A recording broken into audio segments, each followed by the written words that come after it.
Hello students, welcome back to my YouTube channel professor Shubham Tiwari. आज start कर रहे हैं बच्चा। बहुत ज़्यादा बच्चों की डिमांड थी, तो मैंने बोला भी था बच्चों को सर टीवाई बीकॉम के एग्जाम होने के बाद ही आपका सेशन चालू करूंगा और लिमिटेड टॉपिक ही है। बट सबसे इंपॉर्टेंट जो चीज़ आती है ना आपके टॉपिक से मास्टर की बात करें तो आपको सिलेबस पेपर पैटर्न की इंफॉर्मेशन होनी चाहिए कि सर हमारा सिलेबस कितना है, पेपर पैटर्न कितना है और कौन से चैप्टर्स को मैं ऑप्शन में रख सकता हूं, कौन से इंपॉर्टेंट टॉपिक्स है। मतलब आपको अगर पास होना है, एक अच्छा स्कोर करना है बच्चा, या फिर एक एवरेज स्कोर भी करना है ना, तो आपको complete syllabus and paper pattern की इंफॉर्मेशन होनी चाहिए। एमकॉम वाले बच्चे semester 1 advance financial accounting new NEP के अकॉर्डिंग चलने वाले हैं। तो जितने भी डाउट्स, कंफ्यूजन या जिन्होंने अभी तक ये टॉपिक स्टार्ट ही नहीं किया, ये सब्जेक्ट ही नहीं स्टार्ट किया ना, तो आज से फॉलो करना स्टार्ट कर दो। ये वीडियो देखोगे तो काफी ज्यादा बेनिफिट मिलेगा कि कितने चैप्टर्स का, कितने टॉपिक्स का, कितने मार्क्स का, मतलब A to Z complete information देने वाला हूं आज की वीडियो में। तो चलिए स्टार्ट करते हैं आज की क्लास।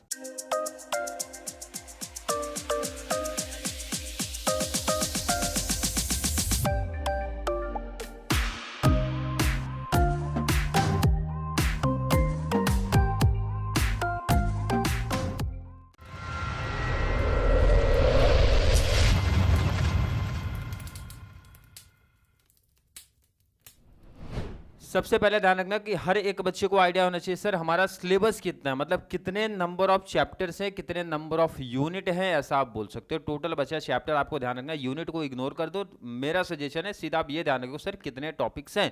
तो 4 प्रैक्टिकल टॉपिक हैं बच्चा। कितने प्रैक्टिकल टॉपिक है? 4। नंबर 1 2, जिसको हम लोग बोलते हैं बच्चा मॉड्यूल 1, 2 क्रेडिट का कॉन्सेप्ट है, एंड मॉड्यूल 2 दूसरा वो है, एंड इसमें भी 2 क्रेडिट का कॉन्सेप्ट है। क्लियर है क्या? यहाँ पे भी कितने चैप्टर अपने को देखने मिल रहे हैं? 3rd and 4th। सबसे पहले उन बच्चों की बात करते हैं जिनको अकाउंटिंग एकदम बिग लगता है, क्योंकि ध्यान रखना आपका पेपर पैटर्न चेंज हुआ, पहले के जैसा नहीं है, तो ऑब्जेक्टिव्स यहाँ पे देखने मिलने वाला नहीं है। हर बच्चा केटी से तभी बच पाएगा जब वो प्रैक्टिकल करेगा, तो प्रैक्टिकल के बिना पॉसिबल नहीं है। तो मेरा सिंपल सजेशन देखो, पासिंग के लिए कोई देख रहा है बच्चा, तो पासिंग तो बहुत सिंपल है। अगर मैं हर एक टॉपिक का सर पोस्टिंग भी कर लिया तो पास हो गया। सिर्फ पोस्टिंग, टैली को इग्नोर कर दो। अब उसमें बच्चा ढूंढते सबसे इजी टॉपिक सर गाइड करिए।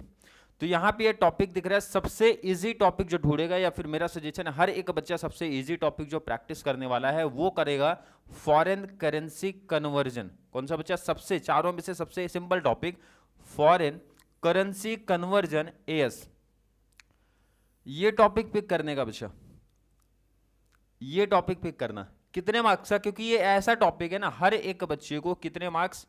मिनिमम 12 मार्क्स मिलेगा बच्चा। कितना मार्क्स? मिनिमम 12 मार्क्स मिलने वाला है। और ये अगर फाइनल अकाउंट आपको आता है, फाइनल अकाउंट अगर आपने सीखा होगा, वही पुराना ट्रेडिंग P&L बैलेंस शीट, तो समझो ये 12 मार्क्स पूरा मिल गया।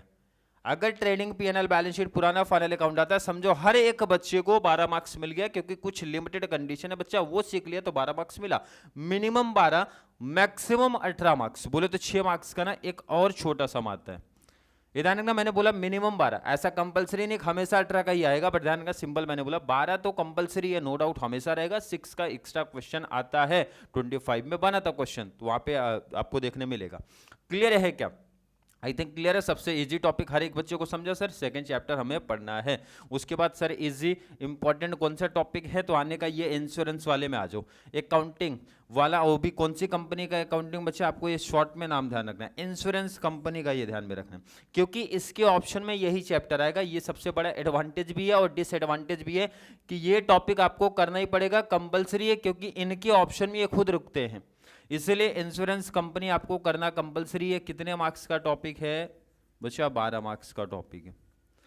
कितने मार्क्स का टॉपिक है? 12। मतलब 2 इजी टॉपिक्स हर एक बच्चे को मिल गए। तो पहला फोकस हर एक बच्चे का सर इसी 2 चैप्टर्स पे होना चाहिए। उसके बाद रिमेनिंग जो बच रहा है ना, उसकी पोस्टिंग पे ध्यान होना चाहिए। किस पे? पोस्टिंग पे। कौन सा पोस्टिंग? या तो आप 4th पिक कर लो, क्योंकि यहाँ पे भी कंप्लीट एक फॉर्मेट मिलेगा बच्चा, फॉर्मेट में वैल्यू पुटअप करना होता है। किसकी अकाउंटिंग आपको पढ़ना है? कोऑपरेटिव सोसाइटी का अकाउंटिंग पढ़ना है। कितने मार्क्स का मिनिमम मिलेगा? तो ये बच्चा मिलेगा 12 मार्क्स का मिनिमम, 12 का मिनिमम, 18 का मैक्सिमम। मतलब यहां से भी 12 का एक क्वेश्चन तो आएगा, बट 6 मार्क्स का भी देखने मिलेगा। क्लियर है कि नहीं?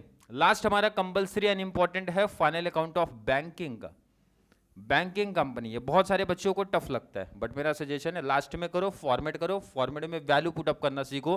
कितने मार्क्स का ये प्रैक्टिकल आएगा बच्चा? 14।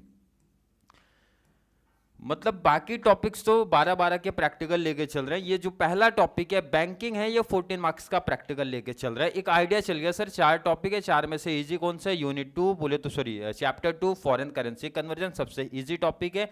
कितने मार्क्स का? मिनिमम 12 एंड मैक्सिमम 18 मार्क्स का। सेकंड इजी टॉपिक है इंश्योरेंस कंपनी, करना कंपलसरी है, इजी टॉपिक है, मिनिमम कितना? 12 मार्क्स का देखने को मिलेगा। नेक्स्ट हमारा कौन सा बताया बच्चा? कोऑपरेटिव सोसाइटी, 12 एंड मैक्सिमम 18 का जाएगा। ध्यान रखें यहाँ पे ऑप्शन की सोचो मत, अगर ऑप्शन की आप सोच रहे हो और प्रीवियस ईयर को जब एनालिसिस करोगे तो बैंकिंग को कोई ऑप्शन में नहीं रख सकता है, इंश्योरेंस को कोई ऑप्शन में नहीं रख सकता। 2 टॉपिक कंपलसरी करने वाले टॉपिक्स हैं। बैंकिंग के ऑप्शन में बैंकिंग दिखेगा, इंश्योरेंस के ऑप्शन में इंश्योरेंस ही दिखता है। ऑप्शन में अगर दिखने मिलता है तो कोऑपरेटिव के ऑप्शन में देखने मिलता है फॉरेन करेंसी। 24 के पेपर में भी यही था, 25 के पेपर में भी यही सेम पैटर्न कॉपी किया था उन्होंने। फॉरेन करेंसी के ऑप्शन में कोऑपरेटिव, क्योंकि इंश्योरेंस एक इंपॉर्टेंट एंड थोड़ा सा लेबल है उनका।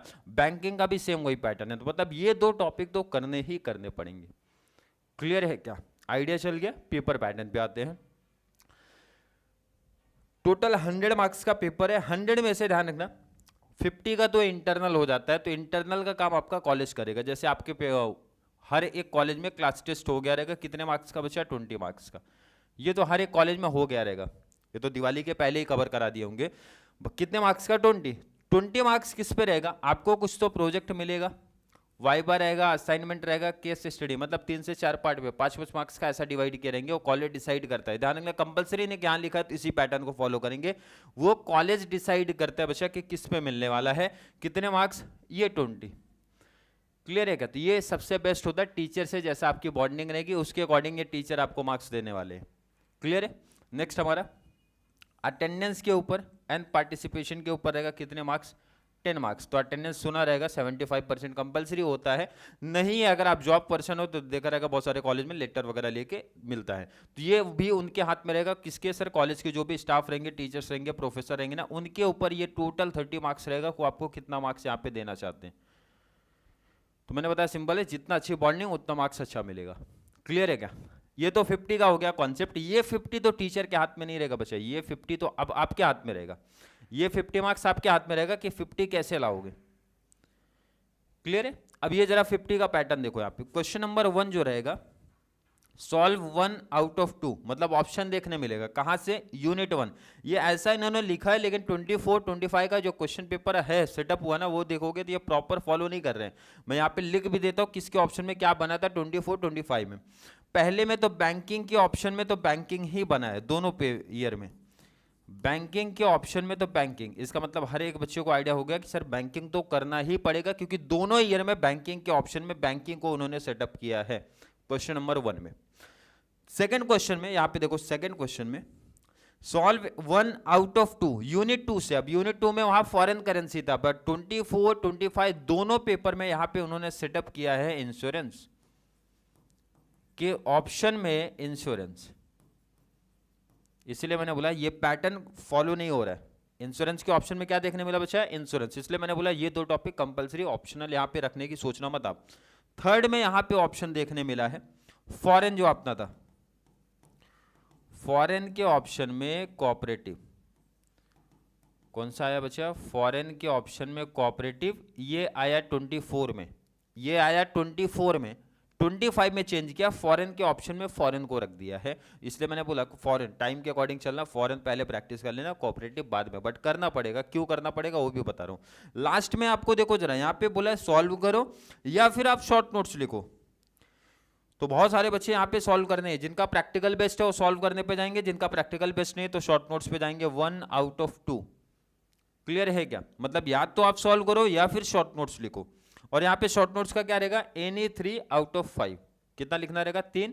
5 क्वेश्चन देंगे शॉर्ट नोट्स, और हर एक यूनिट से एक एक शॉर्ट नोट्स देखने मिलेगा। मतलब एक बैंकिंग से रहेगा, एक इंश्योरेंस से रहेगा। तो शॉर्ट नोट्स मेरा सजेशन है ना, आपको बहुत पढ़ना पड़ जाएगा हर एक टॉपिक से, क्योंकि हर एक टॉपिक में 3 से 4 इंपॉर्टेंट होते हैं मिनिमम, बता रहा हूँ। तो उतना पड़ेगा, तो इससे बेस्ट है ना आप पेपर, मतलब ये प्रैक्टिकल सॉल्व करो। प्रैक्टिकल ये 24-25 में फिक्स बता दिए हैं कि हम कहाँ से बनने वाले हैं।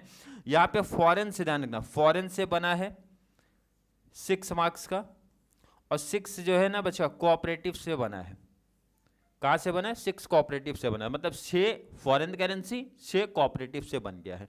2 प्रैक्टिकल। ध्यान रखना यहाँ पे लेंथ थोड़ी छोटी रहेगी क्योंकि 6 मार्क्स का क्वेश्चन है, तो थोड़ा सा छोटा क्वेश्चन रहेगा, ध्यान रखना इंपॉर्टेंट है। तो ये पैटर्न बनता है। तो पैटर्न समझ गया? बैंकिंग के ऑप्शन में बैंकिंग, इंश्योरेंस के ऑप्शन में इंश्योरेंस, फॉरेन के ऑप्शन में कोऑपरेटिव हो सकता है, फॉरेन के ऑप्शन में फॉरेन बन सकता है। सर फॉरेन के साथ में कोऑपरेटिव आएगा या फॉरेन के साथ में फॉरेन आ सकता है, मतलब ये इसका मतलब इन शॉर्ट सर चारों पढ़ने। इजी कौन सा? पहले फॉरेन कर लो। जिनको सिर्फ पासिंग देखना है फॉरेन देखो, इंश्योरेंस पहले दो देख लो, बाकी बैंकिंग का पोस्टिंग सीखा तो हो गया भाई, पासिंग का टेंशन खत्म। और जिनको बेटर स्कोर करना है तो हर एक टॉपिक करना पड़ेगा, अच्छे से कर लो। कैसा भी किसी के ऑप्शन में कुछ भी सेटअप करने दे तो भी हमारा एफए में केटी का टेंशन छोड़िए, एक बेटर स्कोर, एक अच्छा स्कोर हम लोग एफए में कर सकते हैं। क्लियर? आई थिंक जिन्होंने अभी तक बुक भी ओपन नहीं किया था, बुक ओपन करने की जरूरत भी नहीं है। बुक अगर आपने लिया भी नहीं है तो भी कोई टेंशन नहीं, क्योंकि प्रीवियस ईयर पूरा पेपर सॉल्व करवा दूंगा। जो भी अपने को टॉपिक दिख रहा है टॉपिक के हिसाब से प्रैक्टिस करवा दूंगा, ताकि आपका इजी एक बेस्ट स्कोर हो पाए एडवांस फाइनेंशियल अकाउंटिंग में। क्लियर है? आई थिंक हर एक बच्चे को आइडिया चल गया होगा। सिलेबस, पेपर पैटर्न, कितने मार्क्स, कौन सा किसके ऑप्शन में, किसको ऑप्शन में रख सकता हूँ, कौन सा इजी टॉपिक है, मतलब हर एक डाउट कंफ्यूजन क्लियर हो गया होगा। अभी भी किसी बच्चे को कोई टॉपिक, किसी कॉन्सेप्ट में कोई डाउट कंफ्यूजन लग रहा है तो नीचे कमेंट में ऐड करो, या फिर कॉन्सेप्ट क्लियर है, वीडियो आपको थोड़ा सा भी हेल्पफुल लग रहा है तो वीडियो को ज़्यादा से ज़्यादा मास्टर वाले बच्चों को जरूर शेयर करें, ताकि उनको इस चैनल से इसी तरीके की कंप्लीट बेनिफिट्स मिल सके। तो चलिए मिलेंगे अगली क्लास में, जहाँ पे हम लोग बात करने वाले हैं syllabus and paper pattern of cost and management accounting के बारे में। तब तक के लिए थैंक यू सो मच।